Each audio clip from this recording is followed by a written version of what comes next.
On March 16th, 1968, deep in the Quang Dinh Dinh province of South Vietnam, a company of American soldiers entered a small collection of hamlets known collectively as My Lai. What happened over the next few hours would become one of the most infamous and horrifying chapters of the Vietnam War. This is the story of the My Lai Massacre, a story of war, of humanity lost, and of the courageous few who dared to expose a terrible truth. To understand My Lai, we have to understand the context. By 1968, the Vietnam War was at a fever pitch.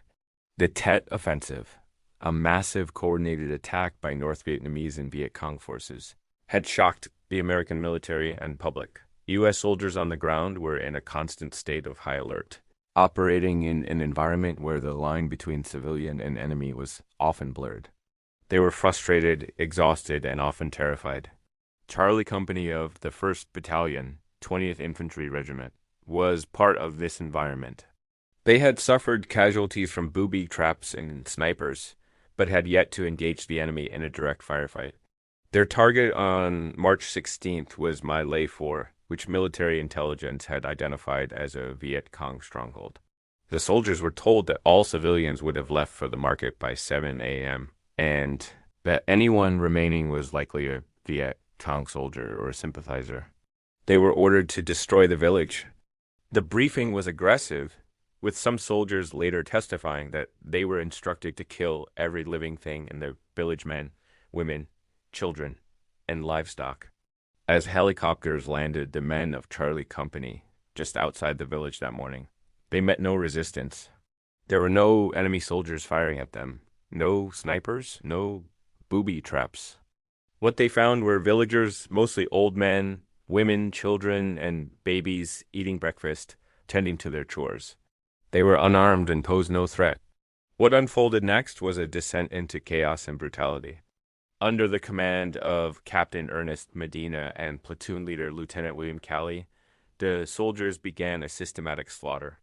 They rounded up terrified villagers, herding them into ditches and huts, and then executed them with automatic weapons and grenades. Women were assaulted before being killed. Homes were set on fire, livestock were shot, and wells were poisoned. For hours, the violence was relentless and indiscriminate. The soldiers, many of them young men barely out of their teens, followed orders and participated in the atrocity. The official report from the operation would later claim a major victory, stating that 128 enemy combatants had been killed and only 3 weapons were recovered. The reality was a civilian death toll estimated to be between 347 and 504. Not a single shot was fired at the American soldiers, but not everyone was a participant.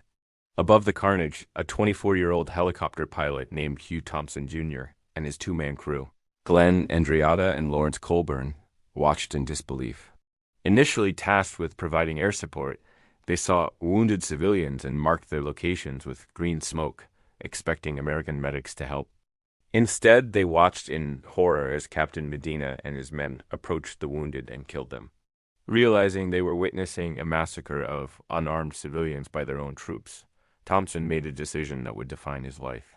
He saw a group of about a dozen villagers, mostly women and children, cowering in a bunker as American soldiers prepared to attack them.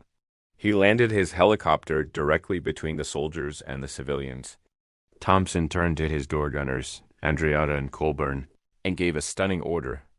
If the American soldiers started shooting at the villagers, they were to open fire on the Americans.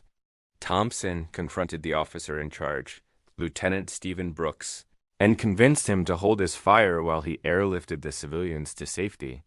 He and his crew made several trips, evacuating the wounded and flying them to a nearby hospital. Their actions directly saved the lives of at least 11 people. After returning to base, Thompson immediately reported the massacre to his superiors. His report was angry and detailed, but it was buried. His crewmate Glenn Andreatta would be killed in action just 3 weeks later. For over a year, the truth about My Lai remained hidden. The official story of a successful military operation held, a footnote in a long and bloody war. But the story began to unravel thanks to a young soldier named Ron Ridenour. Ridenour, who was not at My Lai but had heard horrific accounts from soldiers who were, was deeply disturbed. After leaving the army, he wrote a letter detailing what he had heard and sent it to President Nixon. The Pentagon, the State Department, and numerous members of Congress. Ridenour's letter was initially ignored by most, but it landed on the desk of a few influential people who started asking questions.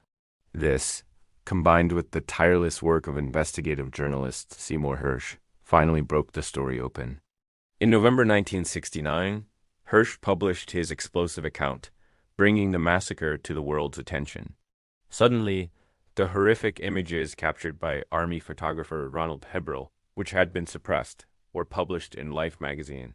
Showing the brutal reality of what had happened, the American public was horrified. The revelations shattered the official narrative of the war and fueled the growing anti-war movement. The military was forced to launch a formal investigation, led by Lieutenant General William Pierce. The Pierce inquiry was extensive, interviewing nearly 400 witnesses and producing a massive report that confirmed the massacre and a widespread cover-up. Ultimately, charges were brought against 26 soldiers, including Captain Medina and Lieutenant Calley. However, most charges were dropped or the soldiers were acquitted.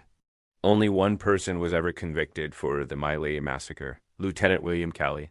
He was found guilty of the premeditated murder of 22 civilians and sentenced to life in prison with hard labor. Calley's conviction was controversial. Many saw him as a scapegoat, arguing that he was just following orders and that higher-ranking officers should have been held accountable. His sentence was quickly reduced, and he ended up serving only 3.5 years under house arrest before being paroled. The legacy of My Lai is complex and painful.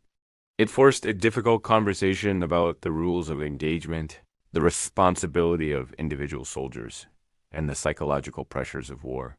For their heroic actions, Hugh Thompson, Glenn Andreotta, and Lawrence Colburn were initially shunned by many in the military. It took 30 years for their bravery to be officially recognized. In 1998, they were awarded the Soldier's Medal, the Army's highest award for bravery not involving direct conflict with an enemy. The My Lai massacre remains a stark and haunting reminder of the atrocities that can occur when discipline breaks down. When humanity is lost in the fog of war, and when the line between right and wrong becomes tragically blurred, it underscores the profound moral courage it takes not to pull a trigger, but to stand up against your own side in the name of what is right. It's a dark chapter in history, but one we must never forget, as it holds vital lessons about accountability, morality, and the true cost of war. Thank you for watching.